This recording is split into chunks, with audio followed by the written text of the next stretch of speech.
Dokter kandungan Syafril Firdaus ditetapkan sebagai tersangka pelecehan seksual seorang pasien. Dalam perkara ini, polisi telah mendapatkan 2 alat bukti dan memeriksa 10 saksi. Kasus ini berbeda dengan dugaan pelecehan di ruang pemeriksaan yang rekaman kejadiannya sempat tersebar ke publik. Polisi bilang korban awalnya mendatangi klinik di Garut untuk memeriksa masalah kesehatan kepada pelaku. Selanjutnya, pelaku menawarkan kunjungan praktik ke rumah korban untuk tindakan medis. Usai tindakan, Dr. Syafril meminta korban mengantarkannya pulang ke indekos sebab pelaku tidak membawa kendaraan pribadi. Di indekos itulah Syahril melakukan tindakan pelecehan kepada korban. Sementara untuk kasus dugaan pelecehan di ruang klinik, polisi masih menunggu laporan korban.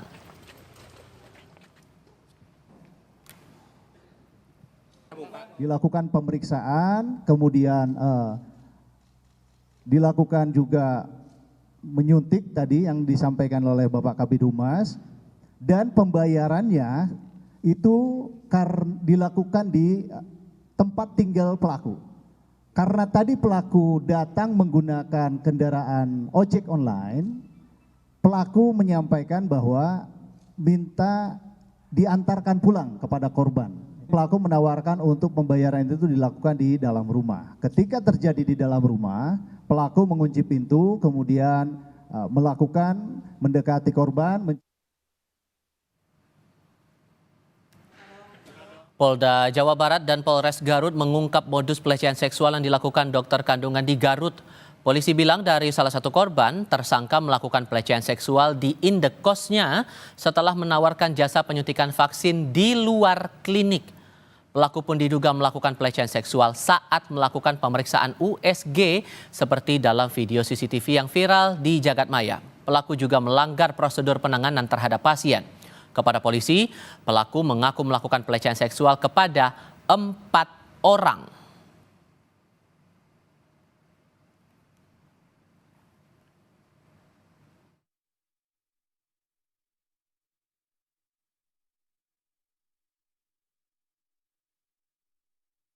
Spesialis kandungan Yusfa Rashid menyebut salah satu hal penting yang harus diperhatikan pasien dalam pemeriksaan USG ialah dokter harus didampingi suster atau bidan perempuan dan tidak boleh ada sentuhan fisik saat pemeriksaan. Menyentuh pasien itu dilakukan oleh suster perempuan, bukan oleh dokter langsung. Yes. Jadi sebenarnya dalam pemeriksaan USG hampir bisa dipastikan tidak ada sentuhan skin to skin antara dokter pemeriksa dengan pasien, karena dokter memegang probe, sebelah tangannya akan memegang atau berada di board USG. Polisi sudah menangkap dan menetapkan dokter kandungan Syafril Firdaus sebagai tersangka kasus pelecehan seksual di Garut, Jawa Barat. Polisi bilang baru ada 1 laporan korban pelecehan seksual, namun menunggu korban lain untuk melapor karena hasil pemeriksaan tersangka korban pelecehan seksual sebanyak 4 orang. Kami diskusikan ini bersama anggota Komnas Perempuan Yuni Asrianti dan Ketua Ikatan Dokter Indonesia Wilayah Jawa Barat Dr. Muhammad Lutfi. Selamat sore semuanya, dengan Tifal, apa kabar? Selamat sore, Mas Tifal. Ya, terima kasih semua sudah bergabung bersama kami. Membaca modus yang dipakai oleh pelaku ini, Mbak Yuni, melakukan suntik vaksin di luar klinik sambil membawa pelaku ke indekos. Ini membacanya gimana melihat modus pelaku ini, Mbak Yuni? Ya, saya kira modus ini adalah modus yang sering sekali kita jumpai dalam kasus-kasus kekerasan seksual ya. Dan sebenarnya modus-modus seperti ini juga sudah diantisipasi di dalam Undang-Undang Tindak Pidana Kekerasan Seksual nomor 12 tahun 2002. Di dalam undang-undang tersebut, khususnya di pasal 15, itu disebut ada istilah yang namanya penyalahgunaan kekuasaan. Nah, dalam hal ini, dalam kasus ini sudah sangat jelas ada penyalahgunaan kekuasaan di sana, penyalahgunaan keilmuan yang dimiliki, penyalahgunaan skill yang dimiliki sebagai dokter oleh pelaku. Jadi memang ini modus-modus untuk kekerasan seksual yang sebenarnya bukan modus baru ya, tapi banyak sekali ditemukan di dalam kasus-kasus kekerasan seksual. Oke, dan Anda setuju juga Pak Lutfi bahwa ada pelanggaran SOP di sini sampai melakukan tindakan kepada pasien di luar fasilitas kesehatan? Jelas Mas Tivan. Jadi pada kasus ini di mana suatu tindakan atau pelayanan medis dilakukan di luar fasilitas kesehatan, di mana yang bersangkutan seharusnya berpraktek atau memiliki izin praktek, jelas suatu pelanggaran ya terhadap standar operation prosedur yang harusnya dilakukan oleh tenaga kesehatan.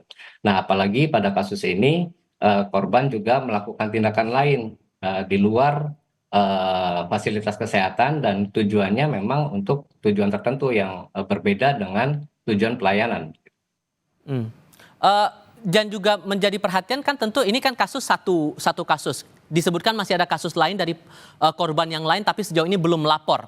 Nah, kalau kita merujuk dari video yang beredar itu Pak Lutfi, video yang beredar saat tindakan di fasilitas kesehatan itu, pertanyaannya sekarang bagaimana caranya membatasi tindakan atau hubungan antara pasien dengan tenaga kesehatan kalau dirasa ada hal-hal yang mencurigakan. Gimana cara membaca itu bagi pasien?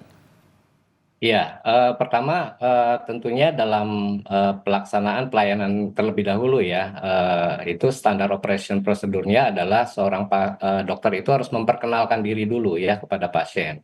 Kemudian yang kedua adalah menjelaskan prosedur apa yang akan dilakukan, tujuannya apa gitu ya. Kemudian yang ketiga adalah didampingi oleh tenaga perawat atau bidan gitu ya. Itu yang paling penting.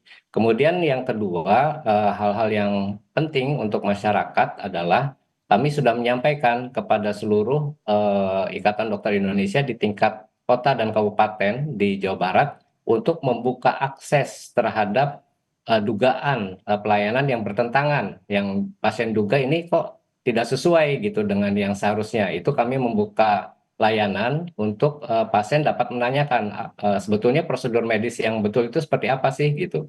Jadi sehingga pasien-pasien juga dapat mendapatkan informasi yang benar gitu ya tentang prosedur yang perlu dijalani gitu. Kita juga paham bahwa akan ada trauma yang ditanggung oleh para korban ini ya Mbak Yuni. Dengan kondisi bahwa polisi masih menunggu laporan, tentu yang menjadi harapan adalah jaminan agar laporan yang disampaikan korban ini betul-betul private, tidak sampai terbongkar ke publik. Menjamin bahwa kondisi korban tetap aman walaupun mereka akan melapor ke polisi atau melapor ke otoritas terkait untuk proses hukum ini. Jaminan seperti apa menurut Anda yang bisa diberikan kepada korban?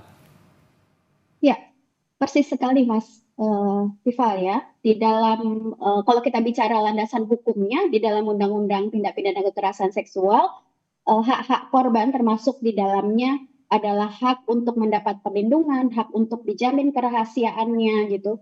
Itu sudah dijamin di dalam Undang-Undang TPKS. Dengan demikian, saya kira saat ini misalnya terkait dengan kasus yang satunya ya yang terjadi di fasilitas kesehatan, kalau saat ini korban misalnya ada korban lain dan belum berani melapor, Komnas Perempuan sendiri menyarankan kepada kepolisian untuk membuka kanal pengaduan, dan kami mengapresiasi juga nih inisiatif dari di Jawa Barat ya yang menyampaikan untuk membuka pengaduan bagi masyarakat yang menerima proses pemeriksaan yang di luar dengan standar yang berlaku gitu. Atau kalau masyarakat ingin bertanya gimana sih sebenarnya SOP atau standar pemeriksaan ketika di klinik gitu. Nah, saya kira polisi penting untuk membuka kanal pengaduan, tapi sehingga kita tahu ini, sehingga ada korban-korban yang mau melapor diberi ruang. Tapi pada saat yang sama kita juga nggak bisa memaksa korban kalau sudah melapor itu pasti harus menempuh jalur hukum. Belum tentu korban yang mau melapor, yang mau speak up itu mau menempuh jalur hukum. Tapi tetap harus diberi ruang untuk melaporkan, untuk bicara dan melaporkan kasusnya. Dan satu harus menjamin keamanan, kerahasiaan dia, jangan sampai kemudian ada peluang-peluang korban kemudian mengalami trauma berulang dan juga potensi-potensi untuk retaliasi atau misalnya pembalasan dari pelaku ya. Kita nggak tahu ya apa yang pelaku mungkin sudah ditangkap tapi kan kita tidak tahu apa yang terjadi. Jadi keselamatan, keamanan dan kerahasiaan korban harus dipastikan. Ini bukan sesuatu yang dari ruang kosong, ini sudah diamanatkan di dalam Undang-Undang Tindak Pidana Kekerasan Seksual di pasal 68. Oke, singkat saja untuk masing-masing, kalau dari Komnas Perempuan sendiri Mbak Yuni, follow up-nya bagaimana untuk memastikan kondisi para korban dan mungkin bisa membantu juga para korban untuk melapor? Ya, yang pertama, satu, kalau polisi sudah membuka kanal pengaduan, kami juga mendorong kepada para korban, kalau misalnya ada korban lain yang mau melapor, silahkan menyampaikan laporannya kepada kanal yang sudah disediakan oleh polisi gitu, dan juga kepada para korban, jika membutuhkan pendampingan atau layanan psikologi yang lain, bisa melaporkan kepada lembaga-lembaga layanan yang terdekat di sana. Saya kira di tingkat kabupaten itu ada sekarang DP3AKB ya, lembaga layanan yang dimiliki oleh Kementerian Pemberdayaan Perempuan dan Anak di tingkat daerah. Ada juga lembaga-lembaga layanan berbasis komunitas, atau juga kalau misalnya membutuhkan informasi terkait lembaga layanan yang terdekat di daerah, juga bisa mengakses di pengaduan Komnas Perempuan atau di call center ya, 129 itu. Pak Lutfi, apakah akan ada pengetatan pengawasan SOP setelah belajar dari kasus ini? Ya, jelas kami saat ini dengan kewenangan yang ada pada Ikatan Dokter Indonesia berkoordinasi ya dengan multisektor ya. Yang pertama dengan Ketua IDI Cabang se-Jawa Barat. Tentunya ini terkait dengan pembinaan disiplin dan etika profesi kedokteran. Ini akan dilakukan secara rutin, walaupun sebelumnya kami sudah mewajibkan semua kegiatan ilmiah itu harus ada materi etika. Baru saja kami juga mengadakan pertemuan dengan instansi rumah sakit pendidikan dan fakultas kedokteran untuk memastikan bahwa dalam rekrutmen peserta program pendidikan dokter spesialis juga harus dipastikan ada tes kejiwaan, dan tidak hanya pada saat penerimaan, tapi juga pada saat peserta tersebut melaksanakan pendidikan. Jadi tes tersebut dilaksanakan secara berkala gitu. Jadi ini pembinaan etika nanti secara lebih luas, baik kepada anggota maupun kepada peserta didik yang sedang melanjutkan pendidikan. Pengawasan saat praktiknya bagi mereka yang sudah mendapatkan surat registrasi bisa praktik itu gimana pengawasannya Pak nanti? Ya, ini terkait dengan kewenangan ya sebetulnya ya, Mas Tifan. Saat ini dengan regulasi yang terbaru, IDI tidak memiliki kewenangan untuk melakukan prosedur rekomendasi untuk izin praktek gitu ya. Jadi kami juga saat ini tidak bisa lagi melakukan wawancara kepada sejawat dokter yang akan berpraktek atau melakukan pelayanan kesehatan. Nah, sehingga ini salah satu unsur kelemahan ya, kami tidak bisa melakukan pengawasan seperti sebelum adanya regulasi yang terbaru. Harus ada jalan keluar agar jangan sampai ada lagi pelanggaran etik semacam ini dan korban-korban lainnya. Pak Lutfi mewakili IDI dan Mbak Yuni mewakili Komnas Perempuan, terima kasih sudah berdiskusi bersama kami. Selamat sore semuanya.